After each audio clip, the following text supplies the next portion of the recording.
West Denver. Sleep deprived and heavily caffeinated. All right, let's do this then. This is the Jeff and Bill Show. I don't understand what agree with that. They don't always agree, but hey, at least they have coffee. Coffee. And each other. I love you, man.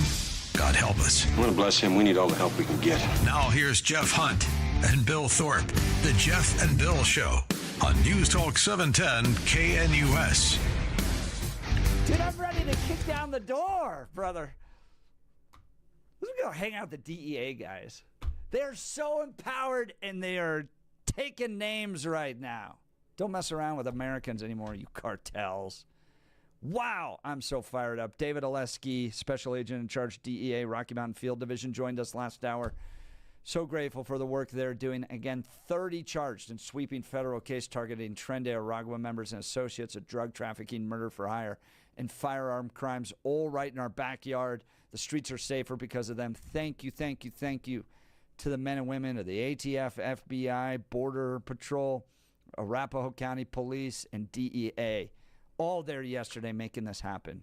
Very exciting. Well, we got a great hour coming up. We're going to talk with Rod Pelton, Colorado State Senator, and Mike Freeman, Weld County Commissioner, because we may end up in a situation where there's a lot of illegal dumping happening, Bill. Yeah, it happens. Yeah. And the state bringing in these new rules on county dumps that is going to push up the pricing, and as a result, we may see a lot more illegal dumping happening here in Colorado. Great. Thank you, Democrats of Colorado, who will allow illicit drug use to go, but if you have too much methane coming from your county dump, well, now we got to make sure we step in there. We'll get to this and more. Now is time for News and Comment with Blake Olson. Blake Olson. Blake Olson, News and Comment. Good morning. Terrific Tuesday. 66 and sunny in Denver. Expecting a high of 92 today. This portion of the news sponsored by Pastor Camp Heating and Air Conditioning at 303-777-1234 to learn more about special savings opportunities on Lennox equipment. Our top story. Just want to end it. I want to end it. You know, we're not losing American lives. We're not losing American soldiers. We're losing Russian and Ukrainian, mostly soldiers. Some people, as missiles hit wrong spots or get lobbed into cities like Kiev and towns. There were Russian drone attacks on central Ukraine last night, but peacemakers like DJT still hope there will be a meeting between Putin and Zelensky to end this war. DJT on Fox News this morning talking about heaven. But, if I can save 7,000 people a week from being killed, I think that's I want to try and get to heaven if possible. I'm hearing I'm not doing well. I hear I'm really at the bottom of the totem pole. But if I can get to heaven, this will be one of the reasons. Well, I think I saved a lot of lives with India, Pakistan. They were going at it. The planes were being shot down. That was going to be maybe a nuclear war if I let that go. And I did that through trade. So DJT with a lot of energy and enthusiasm this morning. Treasury Secretary Scott Bessent this morning wanted to talk about the last 4 days on CNBC. Well, Joe, let's go all the way back to Friday because I want to set the record straight on what went on in Alaska. Alaska was a show of force by President Trump. He invited President Putin to land that the Russians used to own. He displayed a huge amount of military hardware and then did a flyover. It was kind of like inviting your uncontrollable neighbor to your house and showing him your gun case. So then the President Zelensky, we had a very good meeting with him and his team in the Oval for about an hour and a half. And then we met with the European leaders. It was an incredible group to have in the White House, all led by President Trump. And yes, the culmination of that was a call with President Putin. And my strong belief is that there will be a bilateral meeting between President Putin and President Zelensky. And He couldn't wait to say the line about the neighbor. That was a pretty good one. I got to get up there alongside these other leaders from ATF, especially in charge Brent Beavers, the U.S. Attorney Peter McNeely, and go on and on. There was an all-star team of leaders from across the region. We got to get up there, and as I said, lift the veil on something that was very controversial to talk about in this region a year ago. David Lesky, DEA, Rocky Mountain Division, on with Jeff and Billy last hour. There were at least 40 undercover operations conducted in the area during an investigation after a request by Arapahoe County Sheriff Tyler Brown. They led to 30 arrests. At least 8 of those people arrested are said to be members of Tren de Aragua. And what is that? TDA, Tren de Aragua. And so it was, an opportunity for us to showcase to the public the great work that's being done by not just our DEA agents, but all the federal law enforcement pulling together and addressing this threat that's been really causing such grave harm to our community. 69 guns were seized or purchased during the operation, and the suspects face charges ranging from drug trafficking to murder for hire. Mark Elias is losing his head because DJT is trying to end fraudulent mail-in ballots. The left relies on mail-in ballots to cheat, and Elias wants his lefty newspapers to fight for it. And I are talking about here is Trump previewing an executive order on voting. It's as if, they are reporting on, Barack Obama or Joe Biden, announcing, Bald Eagle Month, right? I mean, yeah. This is not an executive order on voting, and he's not previewing it. He is saying he is going to lead a movement among Republican states to do away with a method of voting that people rely on. People rely on because they can win by cheating. Hamas says it'll accept a ceasefire plan put forward by mediators from Qatar and Egypt, but Israel may not. The negotiations have come as Israel prepares to launch a massive assault on an occupation of Gaza City as the nearly 2-year-old war continues. An agreement has been reached between Air Canada and the union representing over 10,000 striking flight attendants. Since the federal crackdown began in D.C., authorities have made over 380 arrests, with illegals accounting for more than 40%. D.C. Mayor Bowser urges the administration to clarify if the increased federal presence targets crime or immigration. Why it matters, I do not know. They're both breaking the law. ESPN pulling the plug on a Spike Lee-directed docuseries centered on former NFL clown Colin Kaepernick. ESPN confirmed that it would no longer be airing the documentary due to what it called creative differences.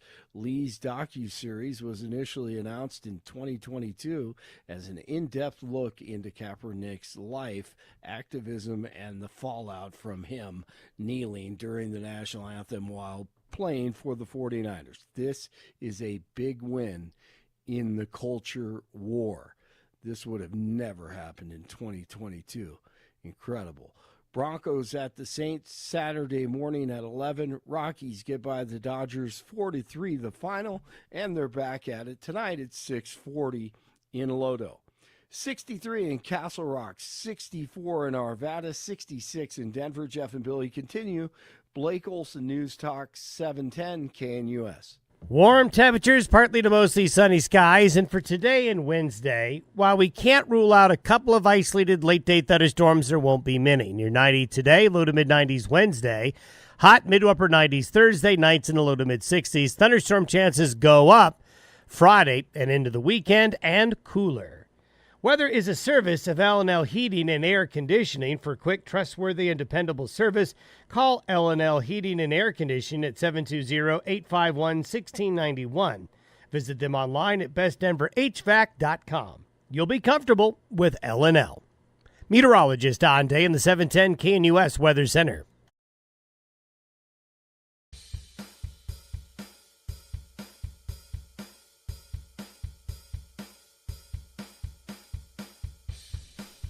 All right, we're talking Rule 31, the latest move of Colorado's Air Quality Control Commission. Now on paper, this rule is reducing methane emissions from landfills. But here's the reality.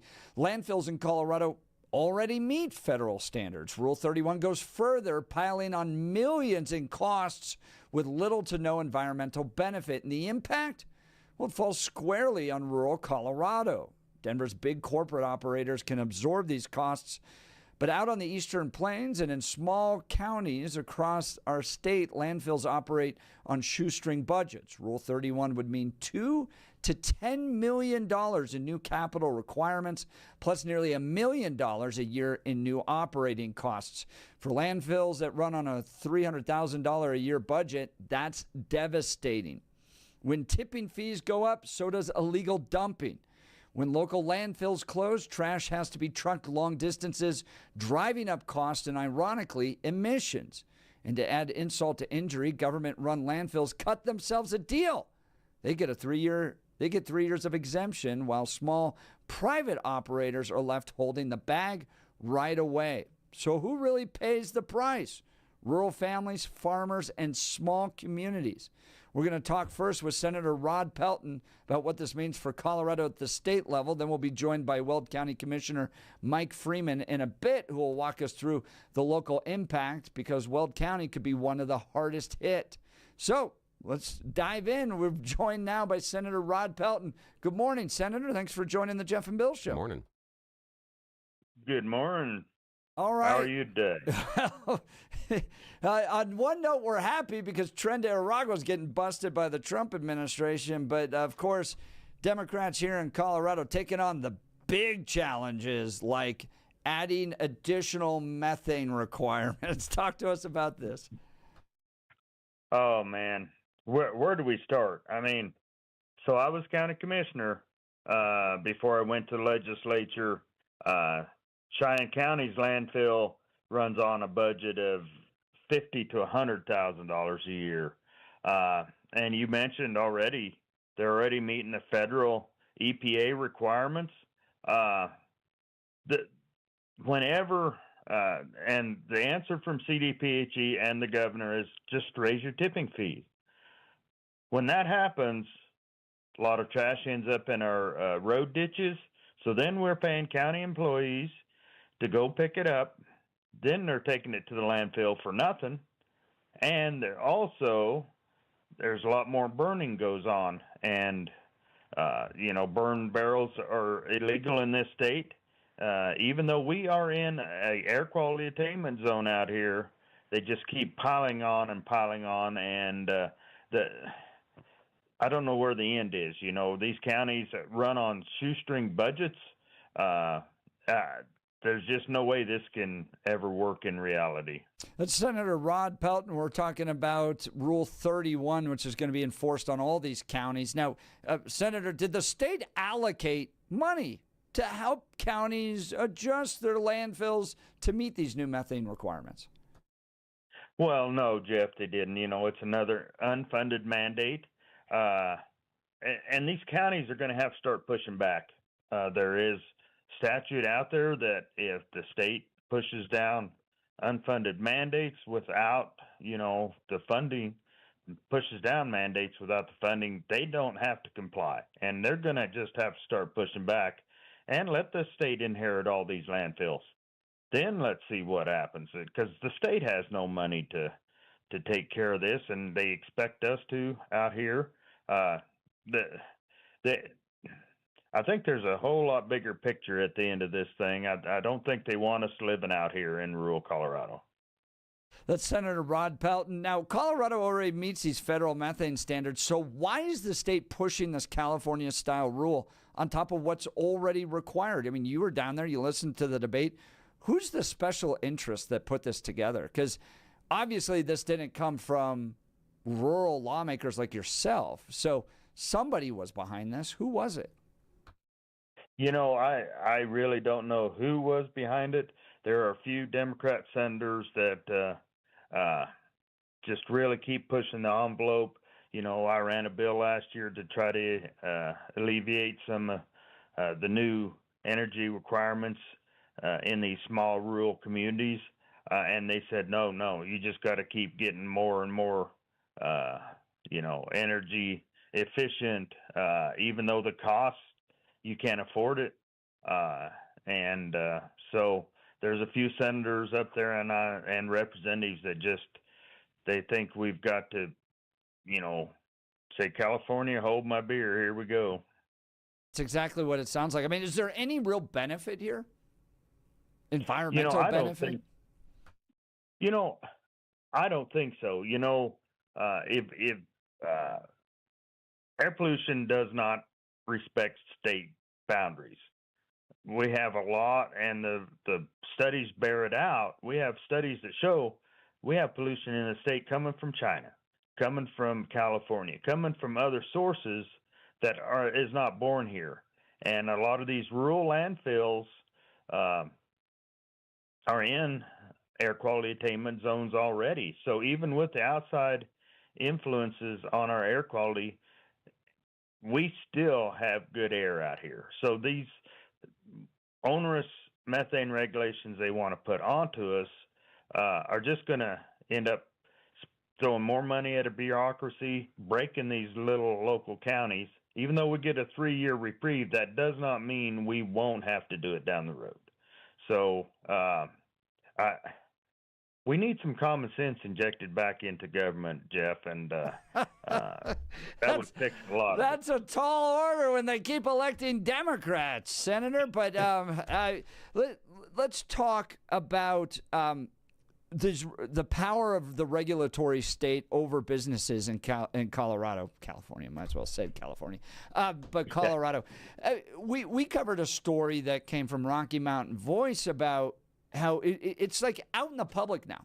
Jared Polis is telling oil and gas companies like KPK and others he intends to shut them down.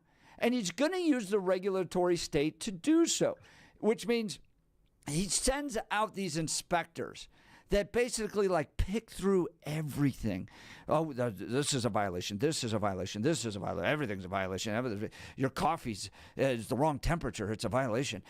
We even see it with Jason Crow, where he's showing up to monitor the temperature of the beans served to detained illegal immigrants in ICE facilities. These guys use these rules to go out there and nitpick industries they don't like. They're totally open about it. They want to shut them down. And in this case, now it's dumping. I mean, where do they want this to go? I mean, it seems like the law of unintended consequences can be very strong here. You're going to have people doing illegal dumping. You're going to have people that burn. Well, that's not good for the environment. So the offset is going to be worse than what they intended to deal with in the first place. So is this just Jared Polis, Democrats using the regulatory industry to target their businesses and opponents they just don't like? I think that's exactly right. That's how they are kind of attacking even the Second Amendment. They're going with more regulation just to try to kill these industries, these things that they don't like. When they start throwing all these hefty fines and penalties on people, it breaks them to where they just can't do business, or they make it so onerous that they finally give up and leave. And I don't know what you do with rural Colorado, because we're tied to the land out here. This is our homes, and we're not leaving. We're about to draw the line in the sand that, hey, we're making our stand right here. And that he's using his bully pulpit, and I think it's about to backfire on him. Well, Senator Rod Pelton, this is a really important moment to recognize here, okay? We just had the head of the DEA out here in the Rocky Mountain Division in studio talking about how they busted 30 criminals, many members of Tren de Aragua, terrible crimes, okay?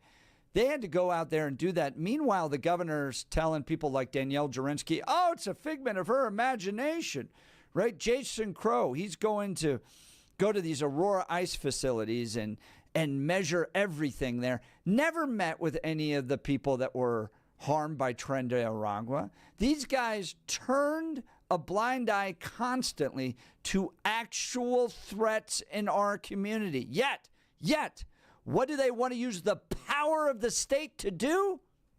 Well, hold on a second. Those rural landfills, even though they're meeting federal guidelines with regards to methane release, we need to spend the power of our government to make sure that they meet higher standards. Again, did they ever meet with people that were being abused, tortured, harmed by Tren de Aragua? No. But you sure as hell better get out there to those rural communities and make sure the landfills are reaching higher levels of methane requirements.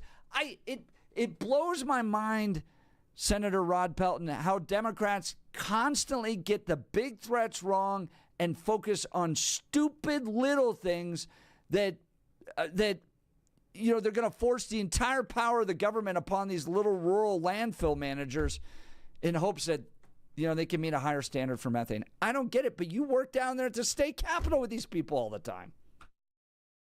Yeah, and that's the frustrating part.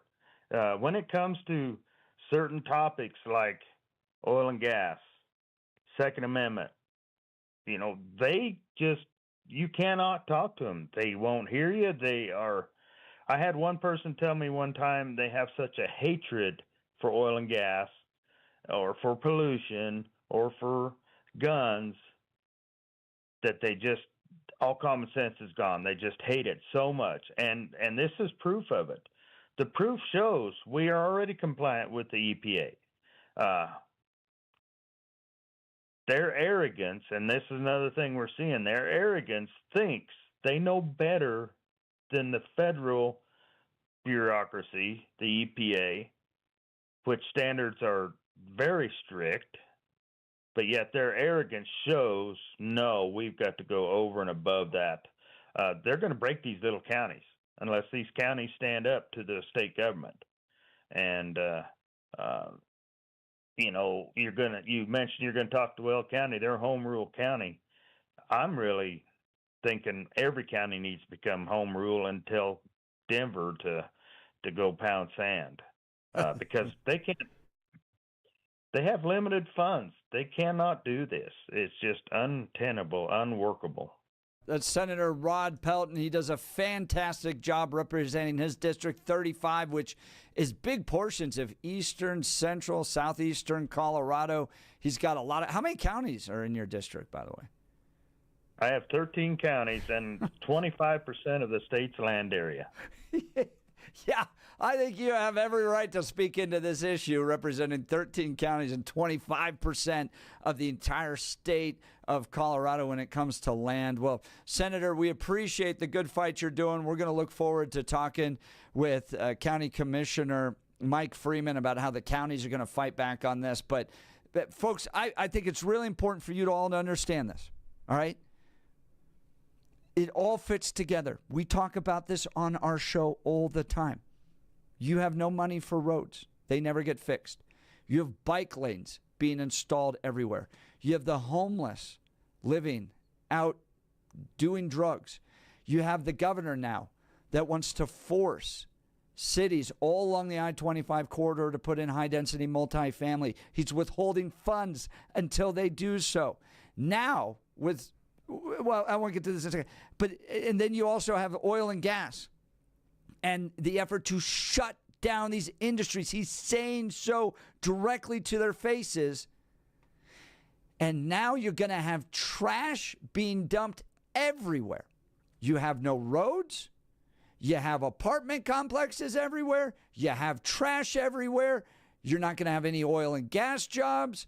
This is the fundamental transformation of the state of Colorado taking place right before our eyes.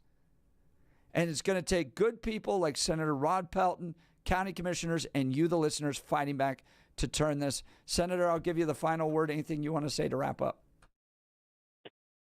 Yeah, we just have to start pushing back.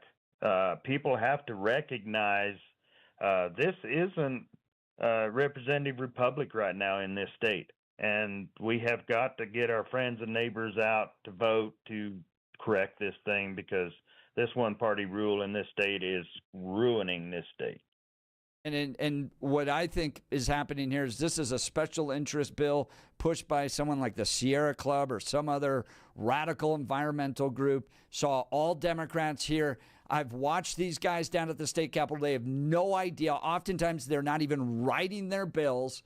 They're just delivery boys and girls for these progressive special interests. I'm pretty sure that's probably what happened here as well.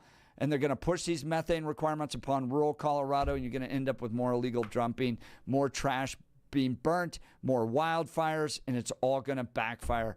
Well, Senator Rod Pelton, thank you for at least trying to be a voice of reason down at the state capitol.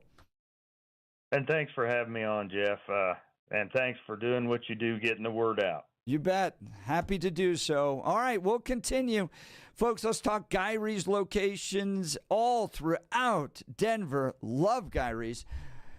You know, I've done a few home improvement. I'm not a big home improvement guy, but I've done some. And when I've gone paint, and I've gone to those big box stores. And you're kind of left on your own wandering around hoping you get the right kind of paint. I don't know what's satin sheen. What? Who knows?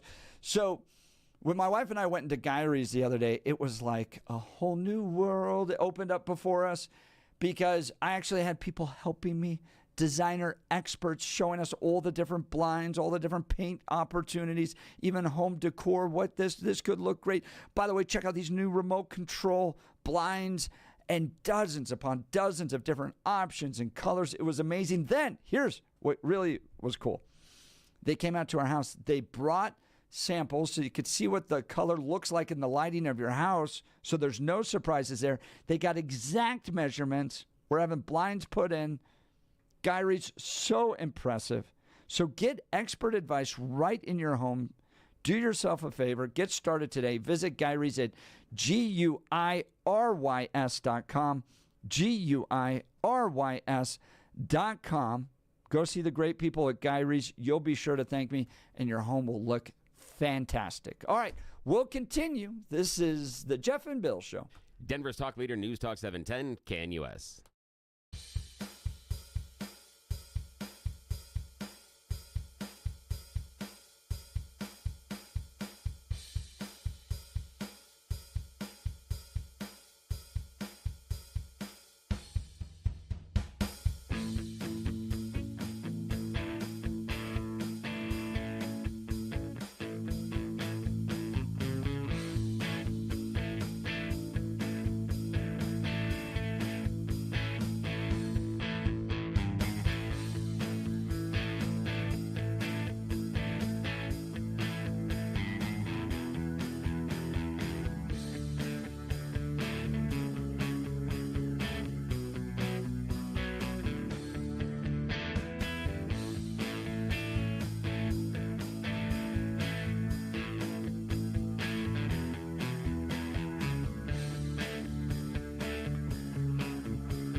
Welcome back to the Jeff and Bill Show. Billy, Thursday, we're doing a live broadcast out in the evenings of the Taste of Douglas County. Yeah, we're going to be out of the Taste of Douglas County. Come join us, Douglas County Event Center.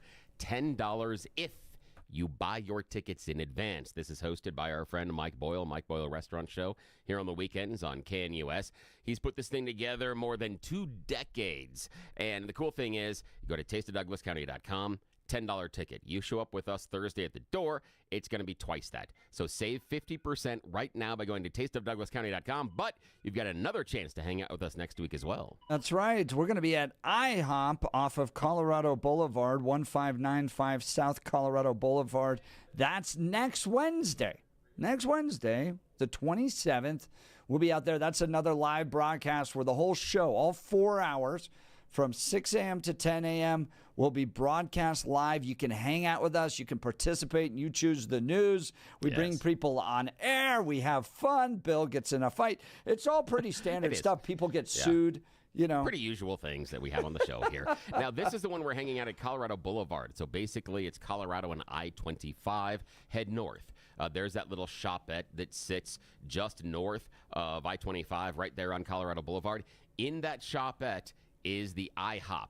That also, just so you know, this is why you want to be there, in that shopette is what used to be the restaurant where Bill took the lovely and talented Mrs. Bill for the very first date. Ooh. That shopping center is where, my wife and I went on our very first date with my younger brother tagging along. So again, a little bit of history here inside of Colorado. So I'm kind of excited to be down in what is tangentially my old stomping grounds. It's going to be really cool. You know, they roll the states at that one. So it's like Mexico, Florida, Louisiana. It's technically right there at Florida. And Wake Colorado up, Denver. Boulevard, but There's literally no it's Colorado Boulevard, I-25, just north. All you got to do is get off the highway. You're going north, and you're going to take that it'd be the second light, I think, when you're getting off. Yeah, because the first one's going to take you into the east side of the street. Second one will roll you into the west side of the street, and you can take the first or the second light you're going to run into. Either one of those will allow you to get into the shopping center and hang out with us there on the IHOP. So, yeah. Very cool. That'll be next Wednesday. So you got a Taste of Douglas County this Thursday. Next Wednesday, IHOP will all be there. Would love to hang out with you. It's always a ton of fun. Notice the theme, food. Yes, exactly. That always helps. Here. Yes, it does.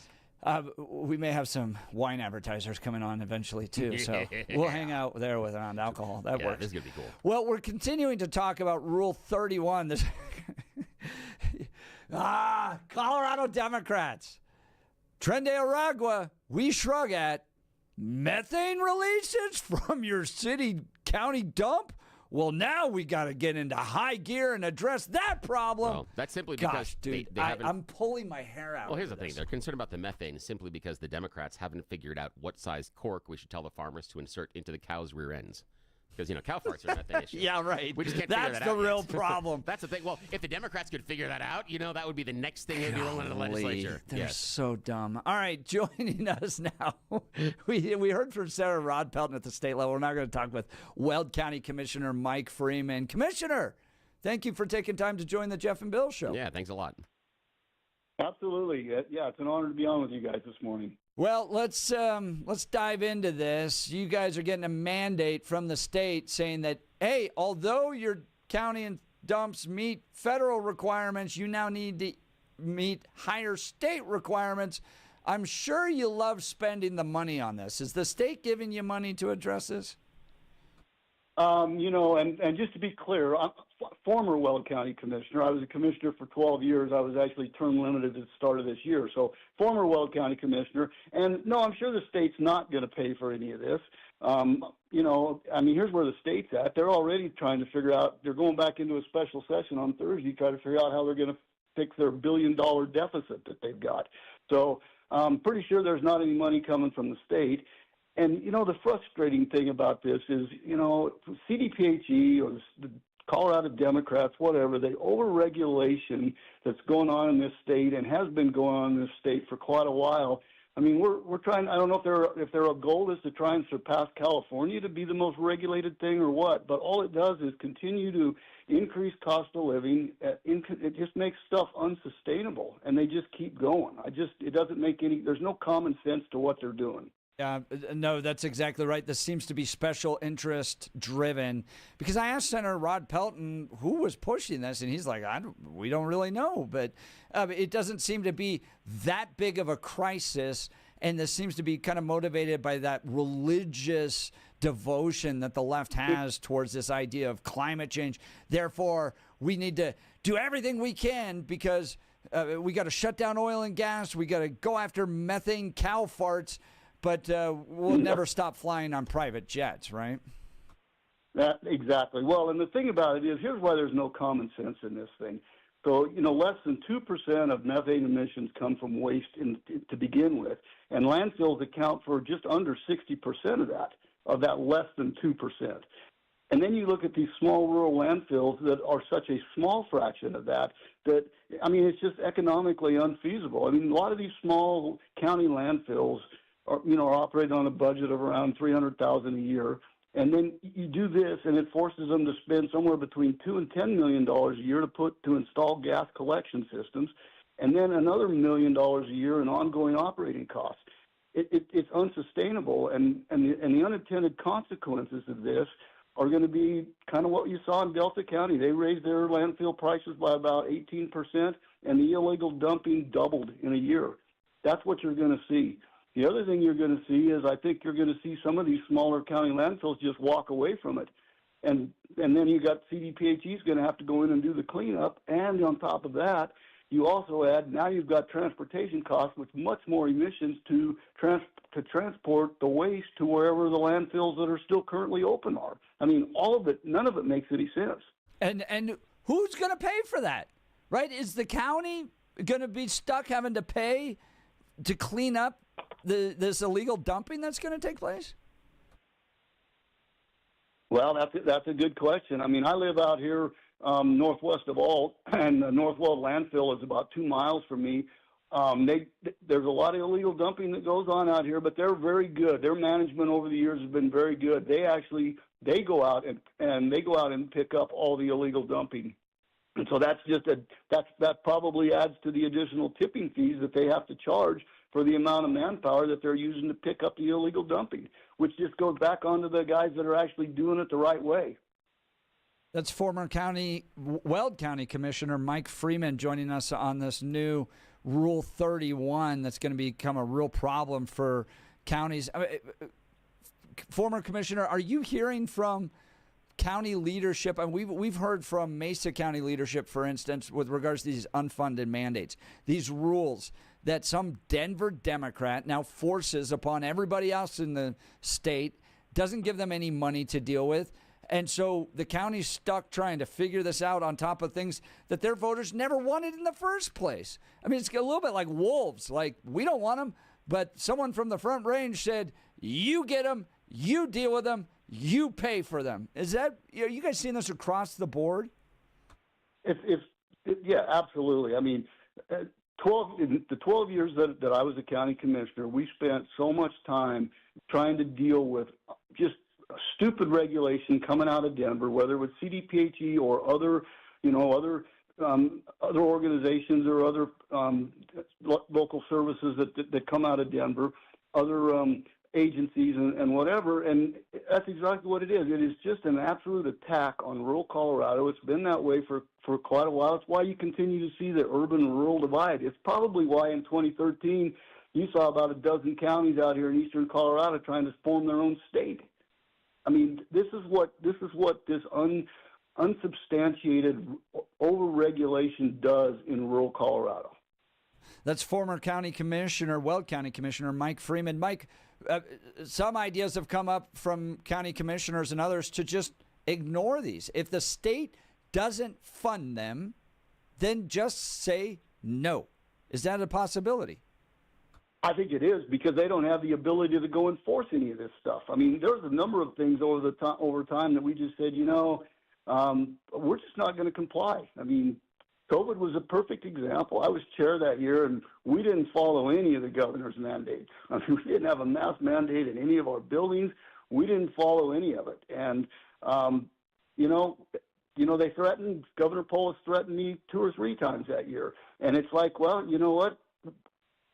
I've got 4,000 square miles up here. I don't have law enforcement in most of it. I couldn't enforce your unenforceable, unconstitutional mandates even if I wanted to, and I don't. So if you want to come on up here and enforce it, come on up, but we're not doing it.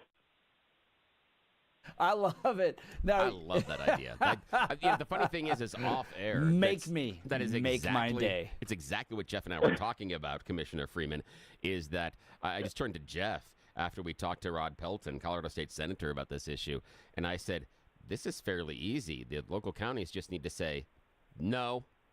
And that's it. That's the end of the discussion, because the state can't necessarily enforce without having the money behind it. Bill, We have a couldn't you statute. end up with Jared Polis, Jarhead Polis, coming out and doing what he did to the other cities, which was like, okay, you don't build the high-density multifamily I want, no money for you. And he's holding back $280 million. Yeah, for me, it depends on how that money is leveraged. And part of it would be not only statutory, can he withhold money that based on something that is not connected to where that money is? And so that would be a question that I would have legally. Would he have the ability to do that?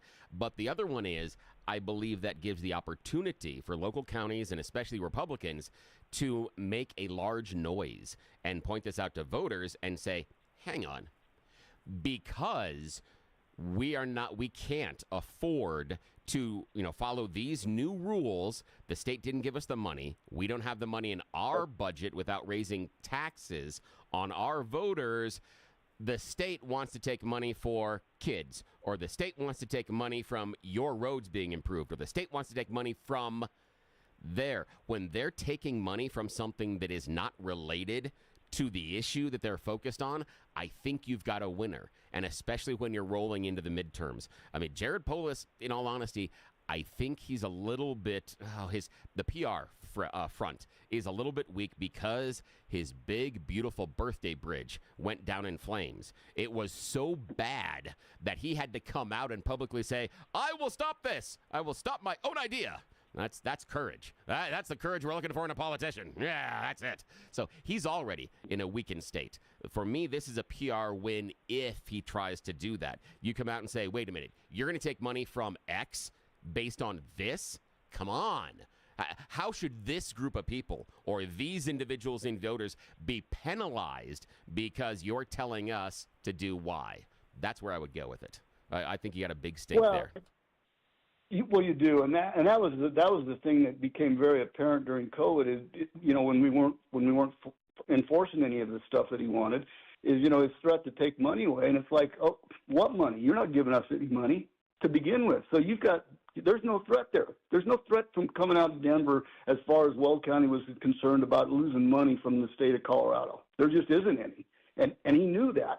And that's part of the reason why he didn't have any choice but to back off, because there was nothing to threaten us with. And I think that's how you respond until voters of Colorado wake up and stop handing the reins to Democrats. Well, former County Commissioner Mike Freeman, former Weld County Commissioner, joining us to talk Rule 31. Great interview. Really appreciate your time today. Thank you, sir. You. Absolutely. Yep. All right. The rest of the day. You too. And thank you. Just tell them. Everybody says no. Best thing to do. No. How easy is that? I mean, but what 2-year-olds master that? Yeah. It's pretty easy. Yeah. All right. Let's talk something we all want to say yes to, Bill. Here's my son. We went and climbed a 14er over the weekend. It was the very first one. We went up Belmont and then went over and did Oxford and then came back over. And this is him. Totally unscripted. He's 12 years old, climbing our first 14er, and he says something to me about how hungry he is because we were eating camping food, dehydrated food, that type of thing. This is Steven. Steve, where are we? We're on the top of Mount Belford.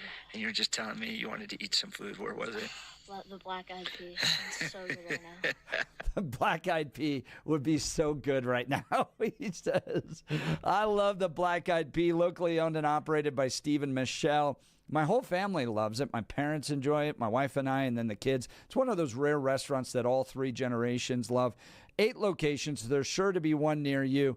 It's Colorado Cookout and Barbecue Time at the Black Eyed Pea. Their August menu is featuring backyard combos, the St. Louis Rib Combo or the Barbecue 2-Meat Combo.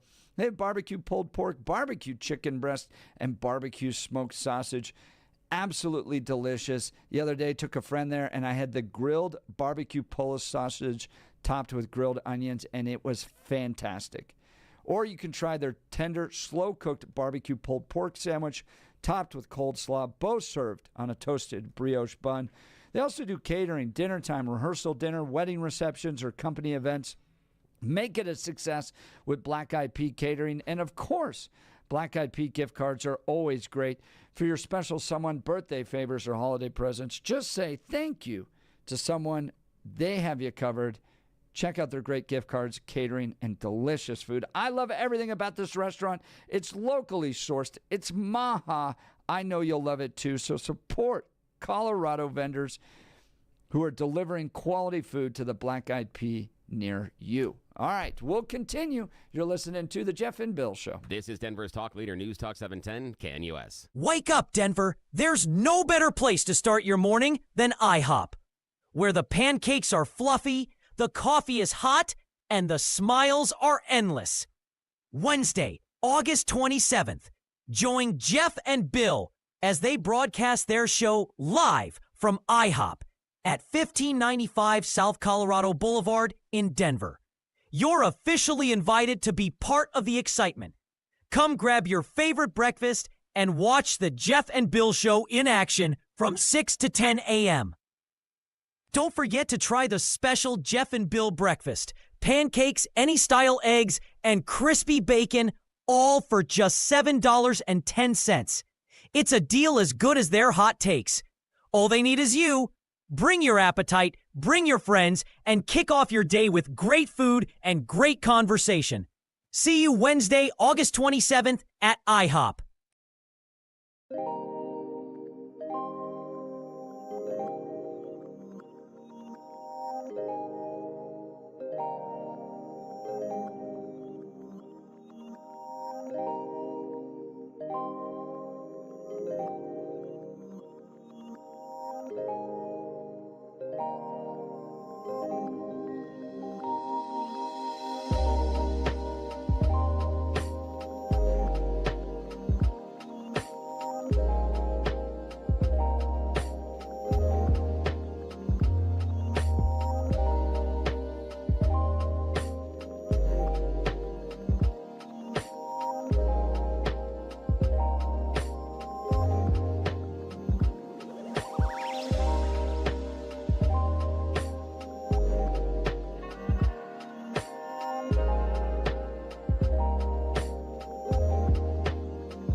Bill, is there a certain Taste of Douglas restaurant you really like? Is there one particular bite of food this Thursday, August 21st? We're going to be out there that you're particularly looking forward to? I'm looking forward to the meadery. I like mead. Dude, I'd never had that. Yeah, and you we and did I that were last there week. Yeah, last year together, and I was like, what is this? Oh, yeah. And it's Love wine mead. honey, right? Yeah, it's fermented. Yeah, it's fermented honey wine. It's fantastic.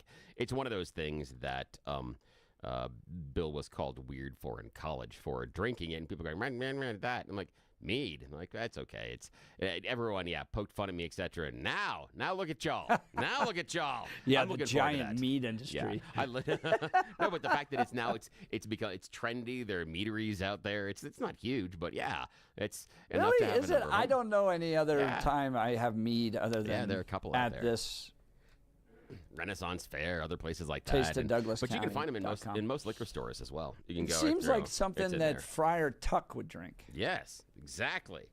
Yes. You think that that's some sort of a negative? No, it's just it's fantastic. Yeah. In the world of most liquor Robin stores. Hood, Bill was Friar Tuck. Depends. We can debate that on a different day. But I'm looking forward to getting back there. I'm just looking forward to getting out there. The thing is, it's just a sampling of all of it. The other one that I'm looking at is Grinelli's Pizza. Yeah. I like the people at Grinelli's. I like the pizza. I think that's fantastic. And there was a chicken wings place last year, and I can't remember the name of it. That was really good. So I'm looking for those wings as well. That was kind of neat. And more than that, it's just hanging out with all the people. That's where I had the most fun. Is just wandering around through the crowd. We were taking pictures. Yeah, and that's a lot of having fun. So again, tasteofdouglascounty.com, tasteofdouglascounty.com. You want to go there today or tomorrow, because if you wait until Thursday and the actual Taste of Douglas County, you show up at the door, it's going to cost you $20 to get in, but you're going to save 50% if you buy your tickets in advance. That's $10 to get in the door. $10? Just $10. And did you see? Yeah. Sorry. No, I just was saying that it covers all the food and drink inside. So you're not going to pay this to get in the door, and then you're going to see another booth of someone saying, now open your wallet so that you can taste all the delicious stuff. That ticket, and again, $10 in advance, but $20 at the door, lets you wander around, sample all the food, and Pepsi's there hanging out, drinks as well. And, what was it? Do you remember the ice when cream store Safeway was stuff as giving well. away like just entire bags of food? Yeah. And that's kind of what Bimbo Bakery is doing. They're coming out Or there, maybe too. it was the bakery. Yeah, maybe the it was bakery. like people Yeah, it were was leaving Bimbo. with entire things of bread. Yeah, it was Bimbo Bragg. They're doing entire loaves of bread. They do muffins. They do cupcakes, things like that. Also, the local Baskin & Robbins was out there and grabbed me a dilly bar. So love those. That's OG. The OG guys know the dilly bar. Dilly is the bar best. comes from Dairy Queen. Dairy Queen. Yeah, you're right. Thank you so I much. have two kids employed by Hey, that company I appreciate right that. now. And I appreciate that because I'm looking through it and I'm thinking in my mind, I'm like, what the heck was the shirt the person was wearing? And I can only pull out some of the colors, so I appreciate it. So it is DQ. Yeah, it's the local DQ. The dilly bars are there, so you get free ice cream, free drinks. They're going to let you taste the wine. They're going to let you taste the mead and the food. Just keep circling. All you have to do is just laps. You just keep sampling stuff and then just do a lap the entire Bill time. Thorpe full of mead, which is honey wine. And then we put him on air. It's a lot of and fun. then he goes to a whole nother level. So if you like to debate, Bill, wait till you get No, this is just about hanging around. Mead-filled, Bill. No, we're just going to hang around. We're going to have fun. This is about just kicking it. This is going to be fantastic. That's why I like this one, is it's a chance to just sit down and just whatever's on your mind. We'll just sit there and chat with you for a while because we'll do, cut-ins during the live portion of the show in the evening, but most of the time is hanging out with you guys. So come on out. Taste of Douglas County, half off if you buy your tickets in advance. Grinelli's Pizza inside of Castle Rock, or just go to tasteofdouglascounty.com, tasteofdouglascounty.com. $10. You show up at the door, you're going to feel like a jerk because you're going to have to pay twice that. Don't do that. You're going to feel good about yourself paying the $10 to get in and then all that food. Yeah. And if you even swing by and say hi to us, if you get there early enough, we will have a KNUS bag you can put all of your loot in. Yes, we're giving you a loot and goodie bag, but you got to get there early and say hi to us, and then we will let you take all your stuff home. Yeah. And Mike Boyle's going to be there. Yeah, Mike Boyle's going to be at Gelato Place next big to us. KNUS contingency out at the Taste of Douglas County this Thursday, 5 to 8 p.m. Go to tasteofdouglascounty.com to get your tickets. Tasteofdouglascounty.com. All right, coming up next, Donald Trump wants to change the way elections are done in America. Do you support it? This is the Jeff and Bill Show. We are Denver's talk leader, 710 KNUS.